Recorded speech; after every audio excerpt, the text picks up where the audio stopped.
Hey, everybody. Welcome to Love and Relo, the voice of the relocation industry. I am your host, Ben Cross, and I'm so blessed and honored to be here today with the one and only president and CEO of Worldwide ERC, Lynn Shotwell. Hey, Lynn, how's it going?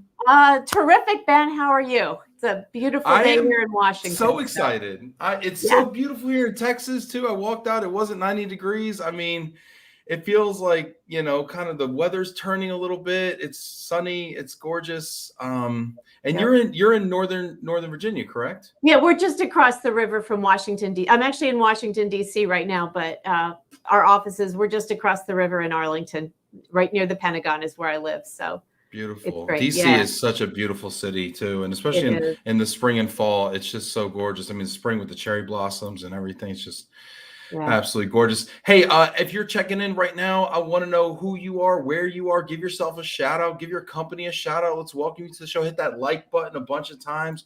Give Lynn a virtual round of applause. Let's see who's checking in with us, Lynn. We got Stacy over at Rocket. Hi, Lynn and Ben. Hi, Stacy. What's up, Stacy? Ray checking in from Tippett Richardson in Vancouver. Nice. Rainy Vancouver. Look at that. Look at that. We got another country here too. So far, we got US, Canada. Now we got England here. London calling. All right. Very good. Messaging rates apply, Richard. Stacy Huff checking in. Super producer Stacy, thank you for everything you do. Jack Champel, good afternoon, Lynn and Ben. Looking forward to ERC in Chicago. What's up, Jack? Hey, Jack, I'm so happy you're here right now. So good to see you. Paula Holloway, sunny and warm in Cleveland. Really nice, Paula. Farrell checking in from California. Portside looking forward in Chicago. Everybody's looking. Are you? Let me know. Yes. Everybody that's tuning in right now, and Lynn, I'm going to ask you the same question. Everybody that's tuning in right now, everybody's been asking about GWS in Chicago, ERC in the fall. I want to know if you're watching right now, put the one thing you are most excited for in the comments right now. Put the one thing you're most excited for in the comments, and then like other people's comments that you like. But I'm going to ask you, Lynn, what's your what thing are you looking forward to most? I'm the welcome back reception, because I cannot wait to meet all these people I've been talking to virtually for the past year and a half. So, it's going to be fun. It's going to feel like a family reunion. Yeah. It's going to be emotional. Are you ready for the emotions? Do you have some tissues? Are you ready for this, Lynn? I'm expecting laughter mascara running. Fun. I don't know about tissues, Ben, but definitely I think lots of laughter, and we've got it set up where you're going to get, you can pick a sticker so you can have real hugs, or you can tell people all you want is the virtual hugs. But I think there'll be a lot of hugs and handshakes and people that are so glad to see each other again. I like this too. Yeah, I heard you're doing like a stoplight system. Tell us about the stoplight system. We are. So on your name badge. It reminds me of college, by the way. Go ahead, Lynn. Tell me about it. All right. I want to hear that about college. But for us, it's, a number of conferences are doing this, but we're going to allow you to pick your sticker to kind of show people what your comfort level is. So if you have a green sticker on, it means I'm fine with hugs. Bring it on. Yellow, maybe yes. Handshake, maybe a fist bump. We're good with that. Red, virtual hugs. We're just there to talk to each other, but maybe not too close. I had somebody ask me if they could just wear a red suit, because that's where they'd like to be all the time. So that's fine. We're all different. I'm a hugger by nature, but I don't know about there. We'll see. And I think we were having fun with this idea, right, of this system, right? Because we've never had these kinds of precautions in the past. But I think that it's really smart, because our first impulse when we see these people is to hug everybody, right? And I think just from a respecting people's boundaries right now, and just from a kind of coming back into this, I think it's really nice that people can kind of self-identify where they're at from a comfort level, so we don't put people in the spot like, hey, are we hugging, are we, whatever. And we give people like kind of a nonverbal cue about where we stand. But I'm going to be green all day. Lynn, I got to tell you what, I'm so excited for 3 reasons today. 1, I'm talking to you. Okay. 2, my Dallas Cowboys are playing the Eagles tonight, Monday Night Football. Okay. And 3, I just got my 3rd jab. I got my booster shot today. So I could not be more ready. I got 3 shots in me, and I'm ready to go to ERC. I'm so pumped right now. Good for you. We got people checking in right now. Matt Tobel checking in. DJ Lizzie Beats in person and not virtually. Yeah, you got some live entertainment for the welcome back reception. That's going to be that reception. opening reception. DJ Lizzie's going to be there. It's going to be a great time. This is fantastic. I literally just got a text. She's in Albuquerque right now. I don't know what that has to do with ERC. That's great. Donna DiGiovanni in Florida. Great to see you. Hugs from 6 feet apart. Yes, virtual. I think we've all learned how to do kind of this number, right? It's like we're at a concert. This is great. People are wishing they could attend. Yeah, with the stickers. That's awesome. People from Move for Hunger is going to be in the house. That's great. Can't wait. People are stuck on the international travel. Yes, Terry. No, we're so close to that new deadline too. They're opening up in November, and I wish it would be right in October and we could get everybody from overseas. But next year we'll definitely have everybody back. Next year for sure. Yeah, I know. Really, what a tease that was. Tom, first conference since March 2020, and I've really missed hanging out with all my industry buddies in person. Yes, and Farrell's saying at PRC in Portland, they did it last week. It worked perfectly, red, green, and yellow, for sure. Farrell, what was the split for the red, green, and yellow? If you just gave me, I'm just kind of curious where people's heads are at.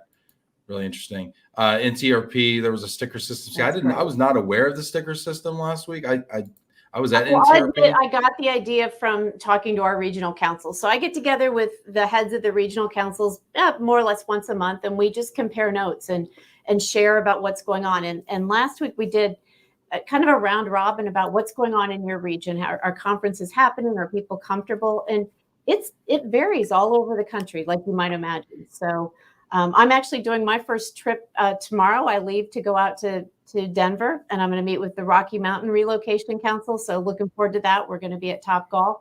And then I have a corporate roundtable I'm doing on Wednesday. So it's going to be great to get out there and just meet face to face. Yeah, and I'm sure they're going to love seeing you out there too. And it's going to be good practice for Chicago. Farrell saying almost all green. People had pre-existing conditions. Yep, that's cool. Makes sense. Liz, yeah. So I want to ask all the questions today. I've got a ton of notes here. I want to talk about GWS. I want to talk about the new board announcement. I want to talk about some of the research that ERC has been doing. Just the future and where we're going as an industry. I have so many questions, but I also want to make sure I prioritize questions from the audience. So if you're out there right now and you have questions, I want to know from you for Lynn here. People are so excited to see Lynn. People are so excited to see you. Are you ready for the you're going to be overwhelmed. I'm telling you, bring the tissues. Lynn, I'm telling you, bring the tissues. Let's see here. So first off, how big can we expect GWS to be this year? I know it was like a challenging, unprecedentedly challenging year.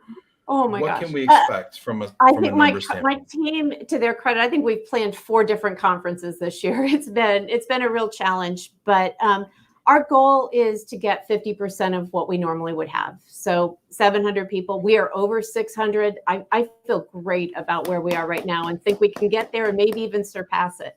So, wow. And as I talk to my peers in other associations, if they can get 25, 30%, they're really excited and happy.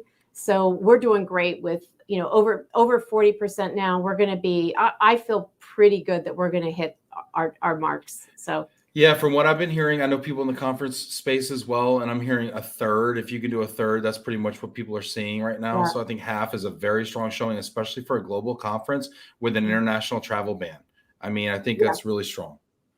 I think it's really strong, but I think it also speaks to the fact that we are a people industry. I mean, the one thing about this group is we're all people, and that's why we're in here and we want to support others. So, I do expect a strong showing. Yeah, me too. So now let's talk about the actual program, because it's been a couple years since I've been at ERC. I registered today myself. Okay. Thank you. I registered.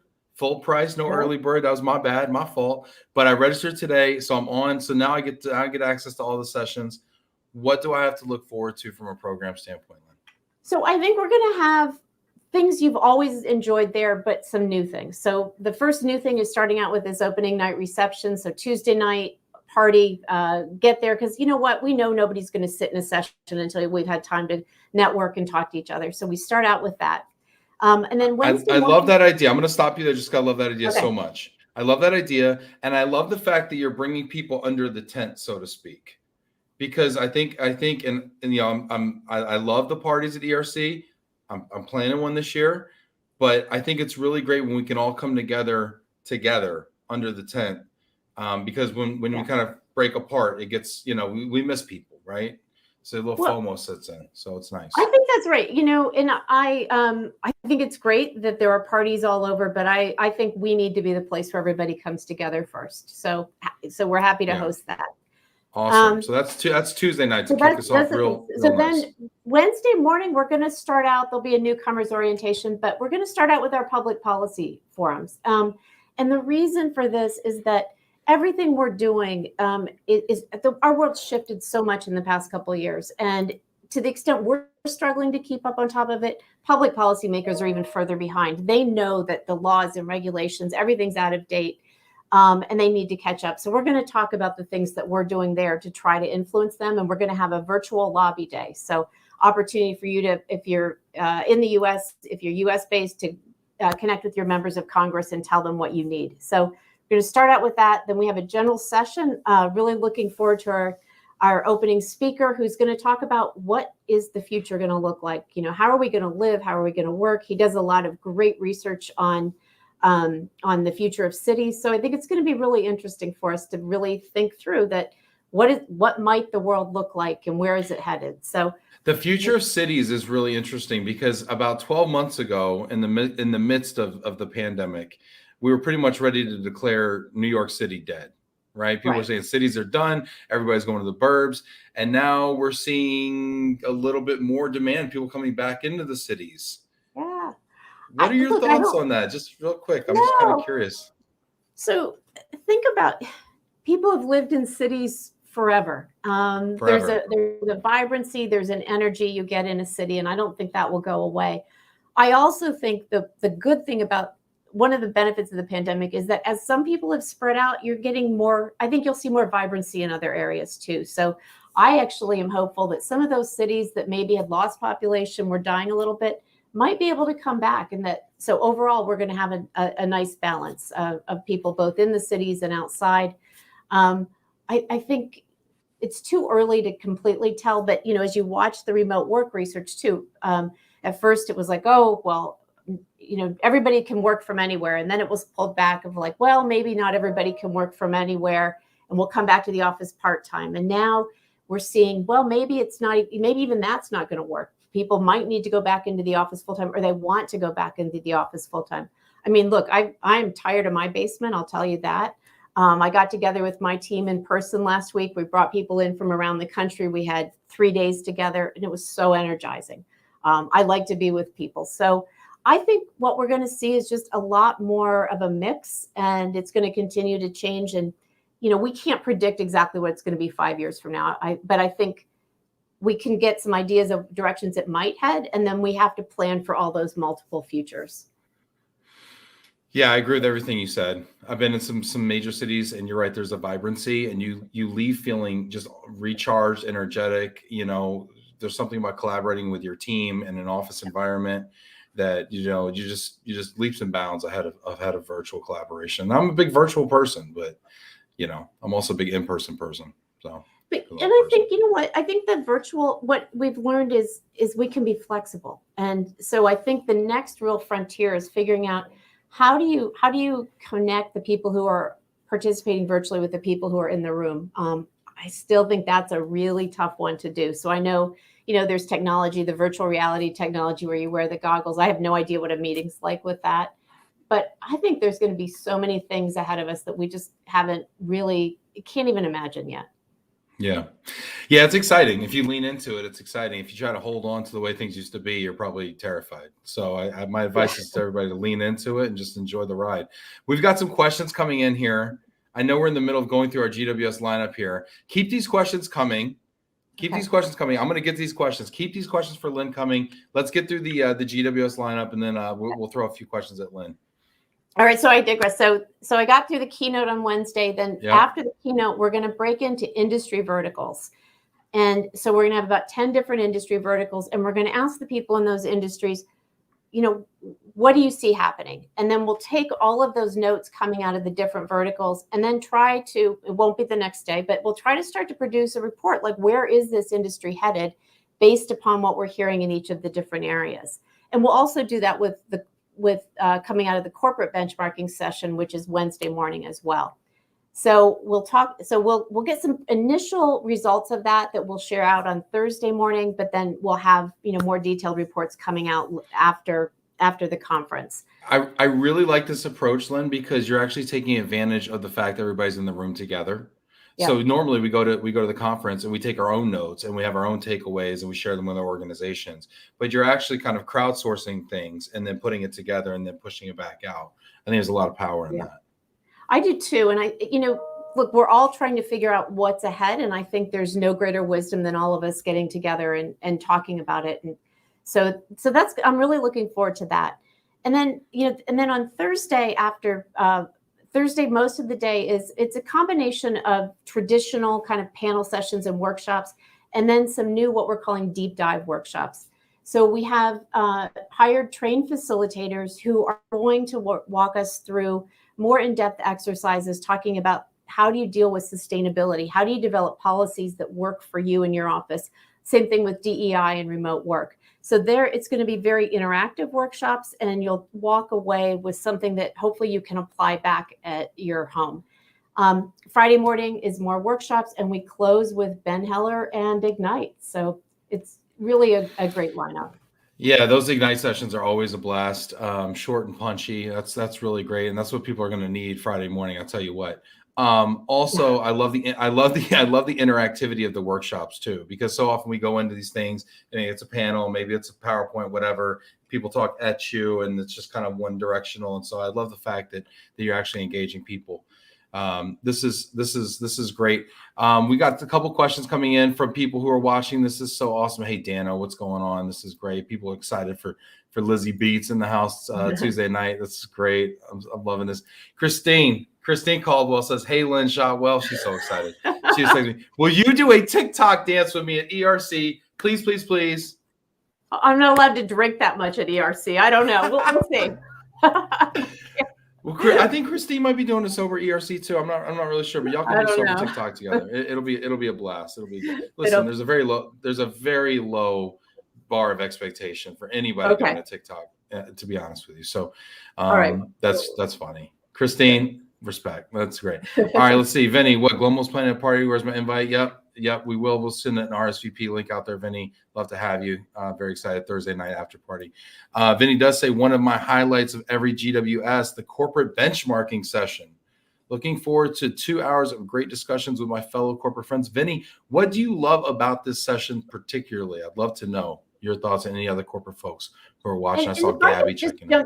Jump in on that. So for corporates, there is a way to attend for free. So if you log in, take the corporate benchmarking survey, we're trying to update our data to reflect what's going on now. Each company is entitled to one free registration for completing that survey. Oh, wow. See, that's huge. It used to be only first time attendee, only first time or every 4 years or something like that. A corporate could use a free registration. I mean, that's huge. Speaking of which, we have Alex De La Garza, who I saw in Dallas. What's up, Alex? Alex says, will there be any sessions or workshops about how the relo industry's involvement with the new hybrid workforce? Yeah, how do we fit, Lynn? And are you gonna tell us, or can we come up with some ideas? So I'm sure it's kind of scary. I'm sure there are workshops specifically on that, and if somebody on my team's on, maybe they can point to the exact ones. We've had discussions about that with at our previous conferences last year and this year, but it continues to evolve. And I think that's one of the big things we have to figure out is that what is the role of the mobility professional kind of in helping companies manage their hybrid workforces? And then how are we managing it ourselves? And as I talk to particularly some of the RMCs and the service providers, they're struggling with their own workforces. Some have chosen that they want people back in the office, and not everybody wants to go back. So I think we're trying to look at this in multiple dimensions. Yeah, I think it's really, really topical. And I noticed when I was looking over the sponsors, there are several companies who specialize in employee of record services. And I'd never seen that before. Maybe I just never noticed it. But I really feel like that's kind of one of the future opportunities. And I feel like we are more skilled than almost any other part of an organization to be there and support and lead and strategically lead and tactically perform and execute for companies. But we still aren't there yet. And we really need to, I think, lean into this, how to manage, decentralized and kind of dispersed workforces. I think it's a huge opportunity for us. I think some of our members have done a great job at that, because if you think about it, so this whole new remote work, hybrid work, it's non-traditional work, and we've dealt with non-traditional work for many years. And so I think, some of our members actually really did lean in. Their companies tapped them as the experts on figuring out how do you manage people who are spread out across multiple, even, domestically across multiple states. You don't have the immigration issues, but you have all of the other issues that we traditionally deal with. Great conversation going on right now, the last week in our community, is what support will you provide to somebody who elects to move on their own?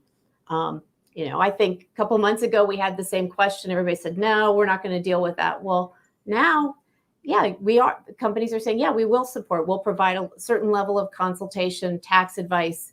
But, who's going to pay for it? What will you do it for everyone? I think there's so many interesting questions that are coming. There's up. a lot of interesting questions. Like, are you going to localize pay? I mean, if you're going to move to Tennessee from San Francisco, is there going to be a localized pay adjustment? I mean, it's interesting because it could be a nice trade-off for the organization and for the employee. I mean, it could really work if we're open-minded. If we lean into this change and this fluid kind of future that we're in, it could be really cool.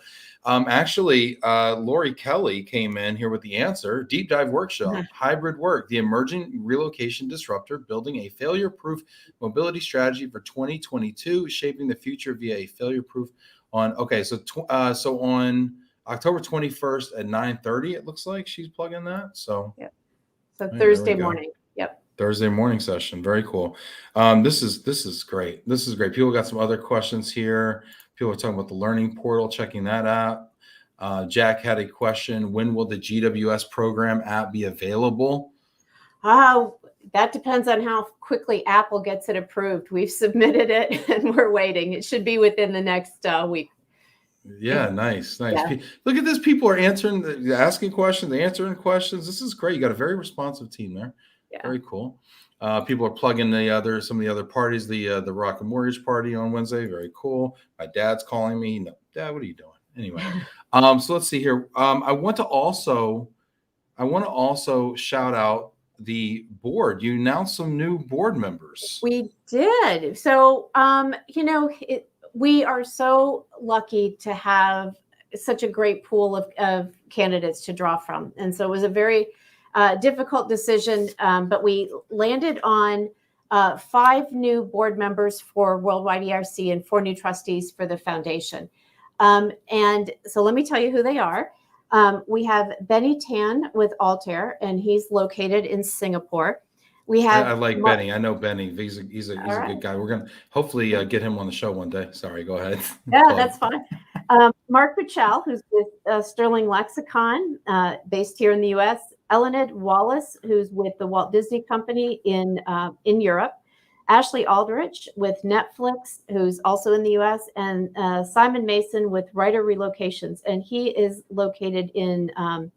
He's in the Middle East, and I'm blanking on which. I think it's Dubai. I think he's in Dubai. I'm pretty sure it's Dubai. Mm-hmm. Yes. So I'm really looking forward to meeting all of them. The U.S.-based members will be able to be at the conference, so you'll all be able to meet them, and the others hopefully we'll be able to meet them in person soon. And then with the foundation, as I said, we have 4 new trustees. We have David Bunnell, who's with Transportation Worldwide, Tim Nowak with Coldwell Banker, Robert Brizuela with MNRB, and Sylvia Salazar with West Pharmaceuticals. So, nice. Really great lineup. Looking forward to all their work that they'll do on our behalf. And, as I said, it's always tough. We had so many people. We wouldn't have gone wrong with any of them. But we tried really hard to do a balance, geographically, industry verticals, gender, race. I mean, we tried to take as many considerations as we could into our decisions, and also kind of balance out like their experience and skills and competencies with those we already have on the board. So really looking forward to this group. Yeah, shout out to them. And I see Tim Nowak's actually joining us here, dialing in here. He's been on the show before as well. Tim, shout out to you and congrats on the new appointment there as well. All right, I gotta ask you a tough question here, Lynn. It's not a fair question, okay, but it's a tough one here.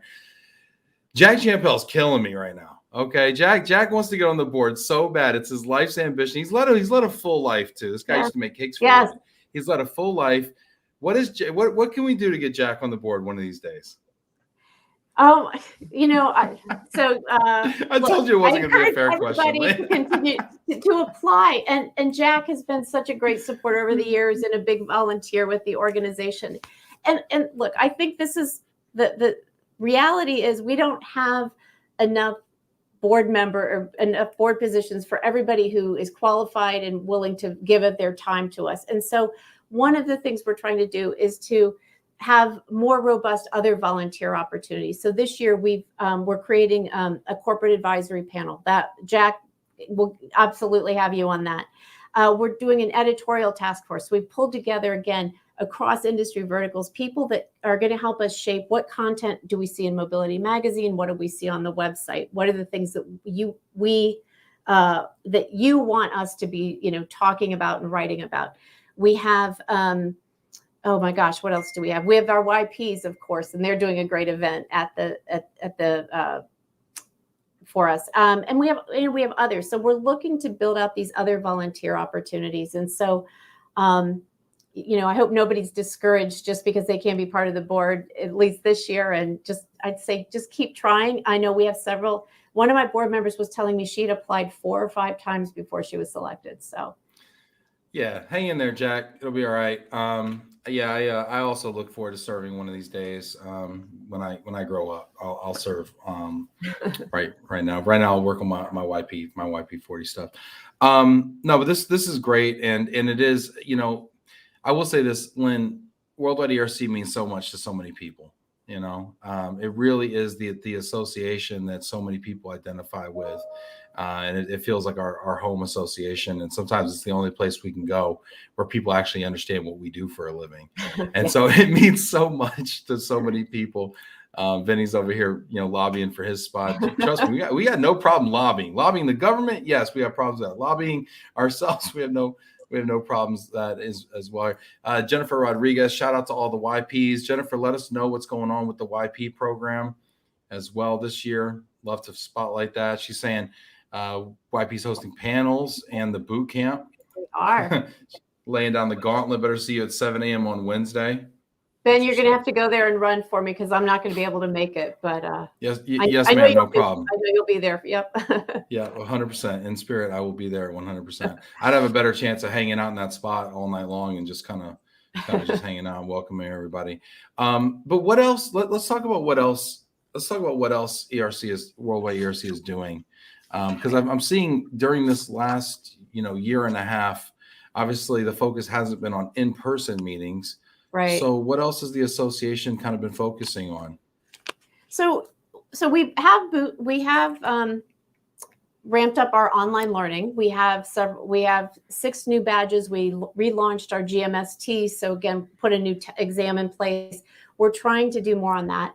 On the real estate side, we have a task force led by Sue Carey that's been working on revamping the BMA, so the broker's market analysis, which hadn't been done since I think 2008, 2009. So we're getting ready to release that in the next couple of months, and then we've really been focusing on research. And so the areas that we've gone out and we're talking to senior HR executives are remote work. So that was released in March. I'll admit that data is old and things have shifted. So we're going to be looking at that again. DEI, so something that's incredibly important to all of us. And what we found out recently from that survey was it's a priority for all organizations, but they're not all putting resources towards it. So we have these priorities, but are we really funding these priorities? And do we know what we need to do in those areas? The other interesting thing to me that came out of that study was that DEI means different things in different parts of the world. And so, we're very focused in the US on race. In Latin America, disability is number one.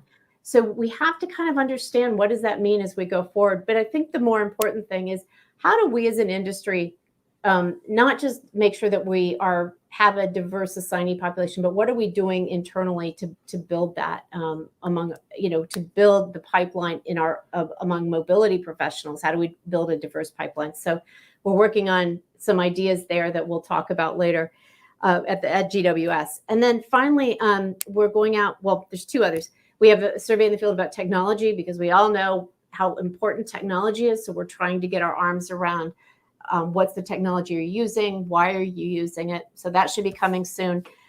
We are next week releasing some research we did with the International Organization of Employers that talked about migration and mobility in the pharmaceutical industry and how important that was to developing COVID. So, COVID, it's amazing what happened, how quickly we were able to get those vaccines out. But part of that was because governments actually, I think, were a little more flexible in allowing pharmaceutical companies to continue to transfer people, even when borders were closed overall. So what are the lessons we can take from that and apply it to all of the other places where there's a huge competition for talent? And then finally, we're looking at sustainability. And, sustainability can encompass, again, environmental, social, all sorts of different things. But we're really focusing and starting out on environmental sustainability, because we know that many of the suppliers in our industry have already taken steps to be more green, right? In terms of the packing materials and fuel efficient trucks and other things. But companies now are being asked, and mobility professionals are being asked by their companies to, kind of what can we do to ensure that our supply chain is more green and that our transfers are. So we're trying to get a baseline measure, and then we're going to be pulling, again, task forces together to look at, what are best practices in the industry and how can we create tools to help our members who are now kind of being asked to deal with all of these really non-traditional issues, these things that, 5 years ago, we weren't being asked to include sustainability in our RFPs, or to think about, DEI within our supply chain. So how do we give you the tools to do all of this on top of all of the other crazy work that everybody's trying to get done?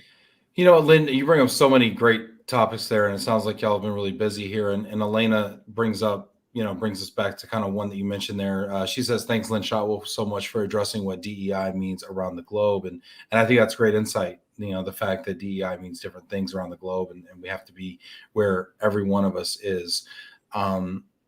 And I think, and you talk about sustainability, and I think there's a real opportunity for associations to play a part in certifying the member companies, because we're all being asked for our DE&I, we're all being asked for our sustainability, we're all being asked for all these kind of track records and everything on our RFPs and everything that we're filling out for companies, right? So there's a demand for it from our client community, right?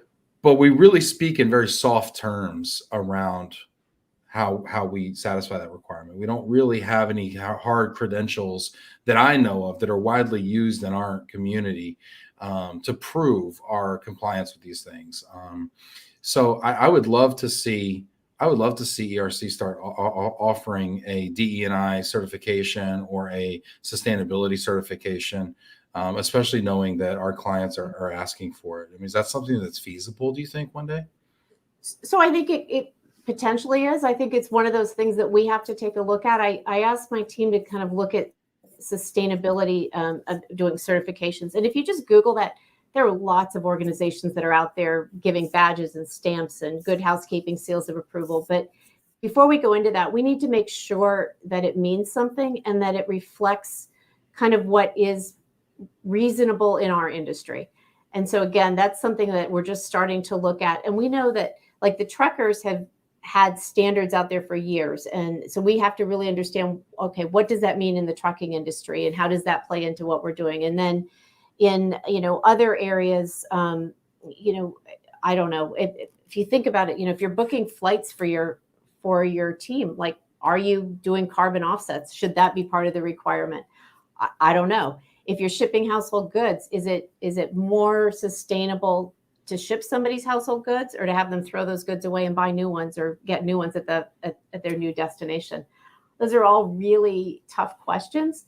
So I think the short answer is yes, I think we can do something. The longer answer is we're going to need the help of everybody in this industry to help us figure out the right way to do it. It'd be really interesting to see a study on, is it more green to dispose of your household goods at origin?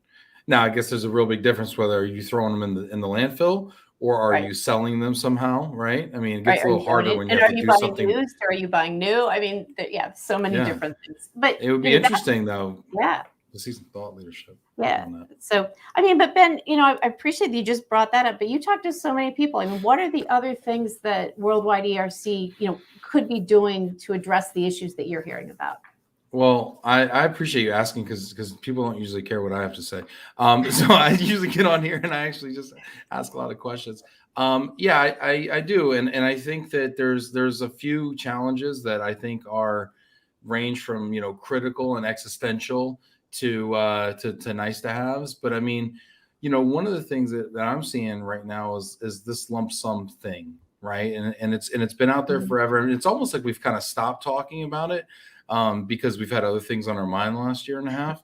But now that we're starting to solve some of those things and move forward, I think this needs to kind of become priority up there with priority number one. Because to me, like the whole lump sum trend, it's not going away in my opinion, unless people can show me data to the contrary.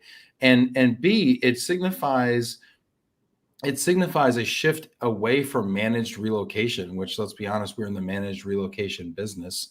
And I think it also speaks to us. Our customers are telling us that they don't think our services are worth it. But basically they can just give somebody money and then go to the marketplace and get a better value. And so to me, I think on so many levels, we need to look at this problem and we need to look at our value proposition. We need to look at maybe the mix of services that we offer and say, is this relevant in 2021, 2022? And I think we need to look at the legislation that has caused this issue, right? When we look at the Tax Cuts and Jobs Act, I think it was 2017, passed in the previous administration, that basically took away a lot of tax credits for individuals and gave it back as a tax cut to corporations, moving, I think, the effective tax rate from 35 to 21% or something like that. That came at the expense of the moving expense deduction, which was a tax credit for relocating people. And so now, household goods and so many other line items on the relocation bill are no longer tax exempt.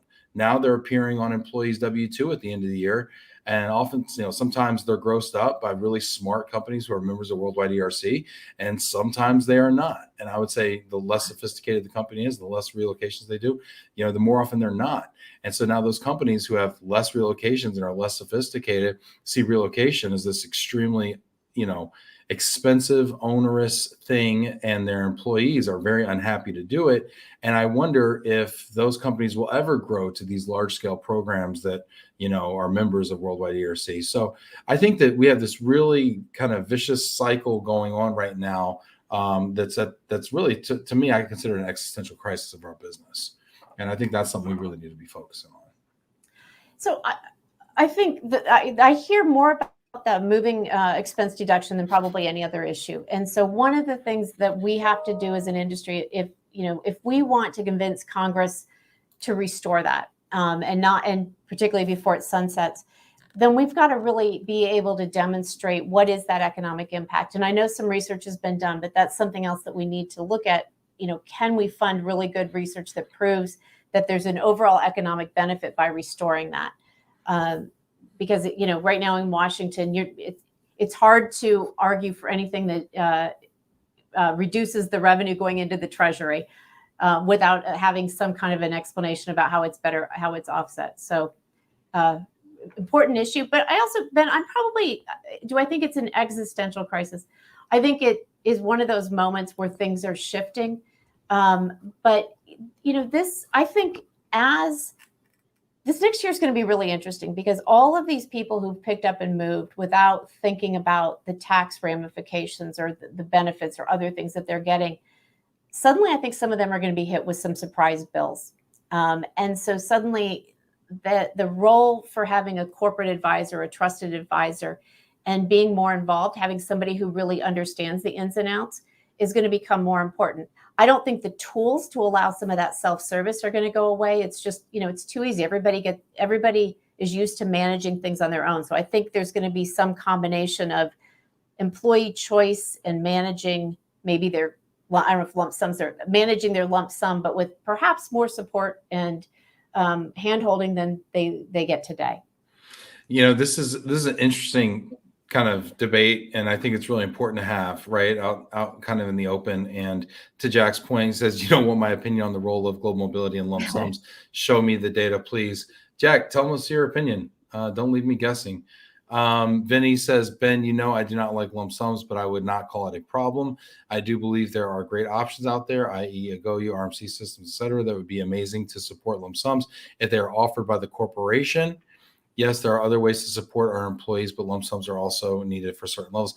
Yeah, I mean, if they're offered by the corporation, then I get you. But are they being used? Are the employees required to use them? I mean, I don't think that's a true lump sum if they are, and if they're not being required to use them, I doubt that they will. Farrell says lump sum puts some mobility services on the back burner to employees just because the cost is less does not make the services less valuable. Thank you for raising this point. Aaron saying, wow, Ben, thanks for saying this out loud. How could lump sum affect the future of our industry? Painful to hear, but needs to be said. I think you could argue, okay, our services just change, right? And maybe I'm coming at it from kind of a mover's point of view, right? Maybe I'm biased there because I think it affects moving household goods more than anything else. But yeah, I just anyway, that's just one of my thoughts. The other thing I think that we need to talk about, and it sounds like we're already kind of starting to talk about it, especially because it's kind of front page news, so it's an everybody problem. Is this work from anywhere? Yeah. This ideal, right? This ideal that we can work from anywhere, and obviously it creates tactical issues with taxes and immigration status and things like that. But long term, as far as from an industry standpoint, I think that there's customer demand for it, i.e. employees want to do it. And I think to some extent employers have said, well, if I could save money on overhead and on rent, maybe I'm in on it. And if I could localize their pay and I could pay them like they're in Tennessee, even though we're based in Silicon Valley, maybe I'm in on that too. So when I see a demand in the market, I feel like there's only a matter of time until people get there. And when the marketplace gets there, what does that mean for the rest of us here in managed mobility? Well, so I think the real challenge will be for us to figure out, what are those things that can be done remotely or at least full-time remotely? What role will a relocation play in employee development? And I think, if you read some of the latest research where they've said they've randomized different groups, both in the US and China, and said they work remotely. One group's working remotely and one's in the office. The quality of their work and their productivity can be similar, but who gets the promotions? It's the people who are there and visible. So either we're going to have to fix that, or we'll have to recognize that there is something that cannot be replaced by kind of face-to-face work. And then also there are certain jobs that you just have to be on site, right? So if you're doing laboratory research, you have to be on site. If you're doing construction and engineering, some of those things, you have to be there. But do you have to be there full time? Do you have to relocate with your whole family? I don't know.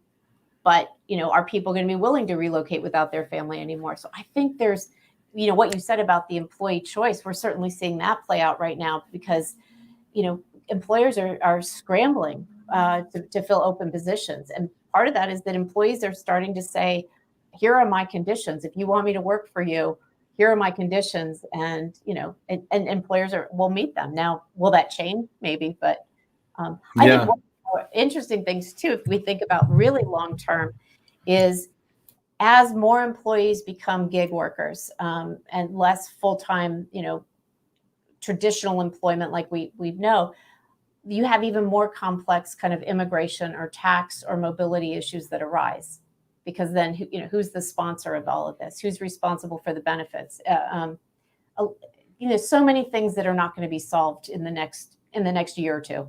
it's going to Yeah, well, continue. it's so interesting, right? Because as we see the rise of contractors, and contractors not just, I mean, you talk about gig workers. I mean, contractors are not just gig workers. Contractors are also, knowledge workers and even fractional C-level people. I mean, contractors have really taken over, right? And so Right. these are people that would have always had benefits, right? And are no longer extended benefits, to your Yeah. point. And we are in the kind of employee benefits world. We sit within comp and ben in a lot of cases. We got a couple comments coming in here. I think this is really interesting here. Tom Bruin, if employees really want to win the war for talent, their mobility program establishes employer perception. A lump sum benefit will not win that war. Yeah, I think you're right, Tom, but it'll take a while for people to figure it out. Steve Hoffman, don't crush your employees' work from anywhere dreams. It's possible. It's almost 2022. See, that's what I'm talking about. You get the crazies out there, screaming this with the signs industry. I'm just kidding, Steve. Steve works for an employer of record things. So he's all about globalized workforce. Elena, I do think there's an issue with global mobility as a discipline not being valued as it should. Lump sums are not the symptom of the issue, but our overall wages and access to leadership roles in the company are more indicative of not being valued as critical to the business. Ooh, that's interesting. Mobility is not valued as it should be. What do you think, Lynn? So I think it's probably, I don't know if it's not valued or it's just not known, because if you think about in a major company, the population that relocates is a small percentage of the employee population, but it's usually a really important piece of it. So I think we have work to do to kind of help understand the benefit that mobility professionals play in helping that employee be productive and moving that, their family from one place to another. And look, I mean, the pandemic, I think, heightened that, because suddenly when employers were scrambling to figure out where in the world everybody was and how were they going to get them home, I think, our visibility was raised in many companies. And so that was a time to shine. And I think we did. But how do we keep that going? How do we keep the drumbeat up and show, I think also, how do we show that it is a kind of unique profession? And I think, that's where our credentials come into play. So the fact that, we have credentials for certified relocation professionals, global mobility specialists, we have to say, not everybody has these skills. It's not an easy thing to do. So maybe we need to beat that drum a little bit louder. I agree with you. I think there's a real opportunity to beat that drum and connect the dots for people. When people hear, Brexit, or they hear work from home, work from anywhere, when they, think about these things, I mean, these are our issues. We need to own these issues, I think, and really connect the dots for people, because this is front page news. I mean, for the first time, there's been first time in 18, in forever, it seems like, in the last 18 months, there's been 2 or 3 different, global travel restrictions, things like that. I mean, 2 or 3 different front page newsworthy, moments that have happened, which were, right squarely within our bailiwick. And I think it's a real opportunity for us to continue beating that drum.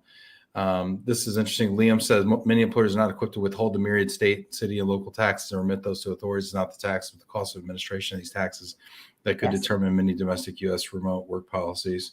Sure. Great point. Great point. Vinny, I'll give you the last word here. Lynn, I completely agree with you. Most companies' mobility becomes more valued as it is attached, aligned to talent management as part of the entire population and part of the overall talent strategy. This is the future. What do you think about Vinny's observation here of mobility being more valued when it's aligned to talent management, say, versus comp and ben, or just the standalone function? Oh, absolutely. Because I think, if what's companies that will succeed in the future, it's because they have really smart, good knowledge workers. And so then the question is, how do you develop that talent? How do you keep that talent? And so if you show that having a relocation, whether it's domestic or international, helps develop that person, and then frankly keeps them with you. So that's always been our weak spot, that, people get sent abroad, they get sent on a great assignment, we spend a lot of money, and then they come back and leave. So this requires mobility to be deeply embedded with the talent management piece of the business, so that you're giving the person a good assignment, you're building their knowledge and their skills while they're abroad, and then you're utilizing that when they come back, or to a third place. So sure. I think you have to integrate the two, because why else are you really transferring people? I mean, it's not enough that it's just kind of a nice benefit at the end of a career for somebody to have a couple months in London. That doesn't cut it. Well, I mean, I think that's nice too. But I agree with I you, would Lynn. take it, but you know. Jack says, Lynn, you are correct. The mobility benefits to make the employee as productive as quickly as possible. In my opinion, it is not a retention tool. I've never heard an employee resign because of their relocation. Jack, I'd say show me the data about why people leave after assignments. I think failure to assimilate or failure to feel at home or failure to, all the things that we do is fairly high. I don't think they say, "Oh, Jack was terrible, never called me back, and my movers broke stuff, therefore I'm quitting." Oh, I think no. it's like, hey, when I got to where I was going, it didn't feel like home to me. Well, and I don't think it's even when they were there. I think what happens, the research I've seen is they have this awesome experience, when they've moved across the country or around the world, and then they come back and nobody really cares. And so all these new skills they've learned, this new insights they have, those are not tapped. So that's not a fault of the global mobility team. I think it's a fault of kind of the business unit and frankly talent management. So I think the role for global mobility is to help work with those teams to say, what's the purpose of this assignment? What are we going to do with this person when we come back? So how do you can handle the logistics of the move, but what's that kind of emotional side of it? The emotional, and then just the the employee development side of the equation. Yeah, Mary Lee kind of touches on that. Have to move away from the perception with leadership of just being transactional and more consultative and strategic. Vinny's answering the question here: why people leave after an assignment? It's not because the relocation assignment is all about talent planning for the expat. They may have been forgotten, to Lynn's point. Yeah, so I think we're saying a lot of the same things. I think that's great. One other thing that I think we're kind of starting to touch on too, back to your kind of question of me earlier, what are people talking about and where do I hear gaps? Our inability to articulate the ROI of an assignment or relocation, I feel like, is one of the things that, when asked the hard question in the big room, that's one of the things that we really struggle with. And I think that speaks to sometimes the lack of relevance too, and the lack of funding sometimes that we experience as well in organizations. What are your thoughts on that?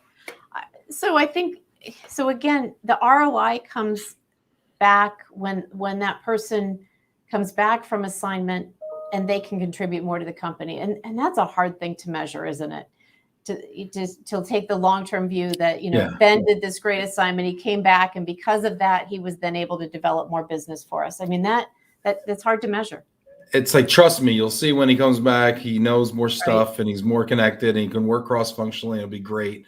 Hang in there for 18 months and we'll see what happens. Yeah. I mean, it's tough, but it's true. It's learned from experience.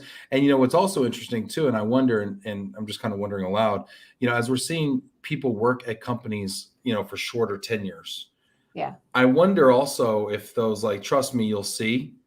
It used to be that people had a lot more institutional knowledge, and they've seen things, they've been around, they've hung around for long enough, they've been there, 5, 10, 20 years, right? And they've seen things happen, and they kind of know they can run the business off of feel and gut and trust their instincts a little more.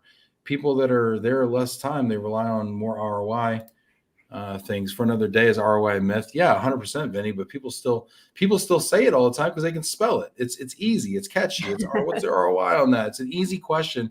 It's an easy, hard question to ask somebody, especially when you want to undermine, something, in my opinion. And maybe one way for us to approach it is to say, is to go to the hiring managers and say, if you're hiring somebody who's had particularly an international assignment, do you value them more highly? So somebody paid for that ROI, somebody paid for that experience, and for that person to get that knowledge. And I think that, there is definitely research. I'm a huge advocate of international exchange and programs. And, and I think I spent my life growing up around the U.S. with a dad who was in sales, and we had to move all the time. So I believe domestic relocation provides some of the same insights and value. But you have to have people believe in that. And I think people who've had experiences and been relocated themselves will see the value of relocating others. So I think if companies quit relocating people, we might lose some of that. Yeah. That's a good point. People that have done it, they see it, they know it, and they can't necessarily articulate it, but they believe in it. Yeah, that's great. That's a great piece of insight, Lynn. This is great. We could talk about this for a while. Richard's saying great debate on the pros and cons of assignments, so valuable. Yeah, these are the types of dialogues, we love having. I think we need to continue having. And Lynn, I appreciate you kind of indulging, me and some of the ideas in chat here. This is great. I want to ask you though, you got a top five? We have a custom on the show here. I do. You have a top five for us today? I do have a top five for you, and it's a good one. Yeah. What is it? So it's jobs. What are we seeing? And I told you earlier, but so I checked our job bank at 1:30 today, and I saw there had been 91 new listings in the last 24 hours. That's a lot of jobs. It's 91? a lot of jobs. And to be fair, there was one company, CBRE, that I think had about 50 of them because they have about 50 different locations. Well, and this is actually a really interesting thing. So they had about 50 locations that they're hiring, but in all cases that's for remote workers. Or most of the cases it was remote, but they're hiring global mobility specialists. But so it's not just CBRE, but Deloitte, PwC, Nike, Zoom. I mean, a whole bunch of other companies have put positions out there. Most of the positions are with companies. There are a few with service providers, a few with law firms, immigration law firms, a few for relocation directors with brokerages. But check them out. Yeah, those jobs, those CBRE jobs look pretty sweet too. That's amazing. So the Career Center is popping right now. I remember when the Career Center started, it wasn't always this amazing repository for opportunity, but it sounds like, is there one thing I got to ask? Is there something that you've done recently to really get that going? Because that's 91 jobs is an incredible resource. I think we've been trying to promote it. One of the things, this summer I was talking to senior executives at a number of the RMCs and service providers, and I said, what's the biggest challenge you have? And they all said finding qualified employees. So we did do a few articles about that. We're working hard to try to draw attention to our Career Center.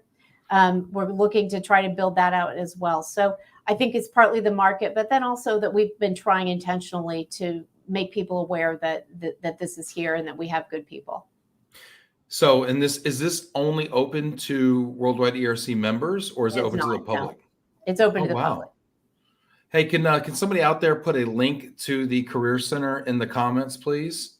That'd be awesome. Yeah, I can type. Cool. You scroll to the bottom of our webpage. It's kind of hidden. We need to fix this. If you scroll to the bottom of the webpage and the little band in the bottom, I think it says jobs or careers. I can't remember which one, but that'll take you to the portal.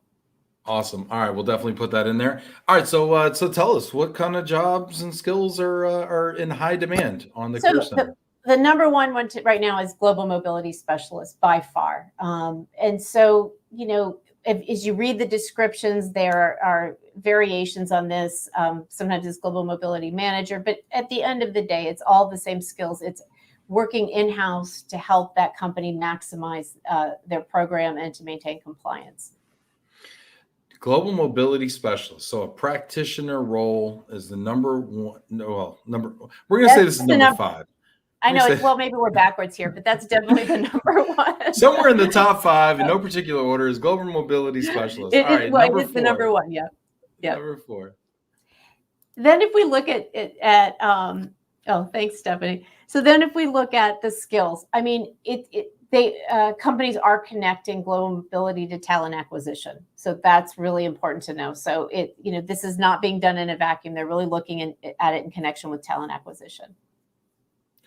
That's really exciting. To Vinny's point earlier about being more strategic, being better funded. Just having a higher priority in the organization. That's exciting to hear. Number 3. So as I look again, these are the skills that are within that global mobility specialist job. You got to know technology, and increasingly they're looking for people that can analyze the data. Again, maybe going back to that ROI, but what is what's the data that's out there? How are we tracking it? How are they managing it? So seeing a lot more requests for people that have experience in data analysis. That global mobility specialist role is such a sought after role. I talk to people all the time on the corporate side and on the supplier side, and that seems to be the role everybody wants. But what's interesting is when you talk about one of the key skills, technology and data analytics or analysts, is not a skill everybody really feels really strongly about, really comfortable with. So I would tell people out there who are watching this, if you want that global mobility specialist role, that practitioner role, that coveted role in the organization, you check out LinkedIn Learning. Check out LinkedIn Learning. There's some amazing opportunities to kind of close the gap on some of these data analytics kind of skill set things out there. So when you interview, that you're prepared and you've seen it before. And if I can do a plug, so we have a deal with LinkedIn Learning, and if you have a premium subscription to the ERC Learning Portal, you have access to all the LinkedIn Learning courses. So see that? Look at that. Yeah. I like it. That's great. Number 2. Tax and immigration are always out there. So definitely looking for people within global mobility specialists to have knowledge and understanding of this. But then, again, the tax firms are looking for people, tax specialty to work on that. Immigration law firms are looking for immigration specialists. Things are picking up. Yeah, and I would say these are kind of more the hard sciences side of global mobility. Yeah. These are kind of the things like, you got to really be in the books here. So tax and immigration are kind of specializations that I can totally understand being in high demand. This is great. All right, number 1. And then the last thing that I think is important is compensation and total rewards. Again, going back to that earlier conversation that we have to connect all of these dots. So where does mobility fit into that compensation and total rewards packages? Where would a lump sum fit? Where would other pieces of mobility, other benefits fit within the total compensation? I would love to see using, these skills that you've outlined here and knowing that there's a high demand for global mobility roles and knowing that we're front page news right now. I would love to see a master's concentration or, some sort of a degree, either, it could be undergrad, it could be grad, leveraging these kind of different verticals, if you will. It'd be neat because right now you can't get them all together right now. You can't. And I think one of the things we can do is look at, can we create some learning paths and some badges? And so we are in the process of looking at all of that and trying to figure out how do we help people learn in bite-sized pieces? Because you might not need that master's degree and 2 years of experience, but how can you quickly acquire some of the skills that you need to do what you need to do today?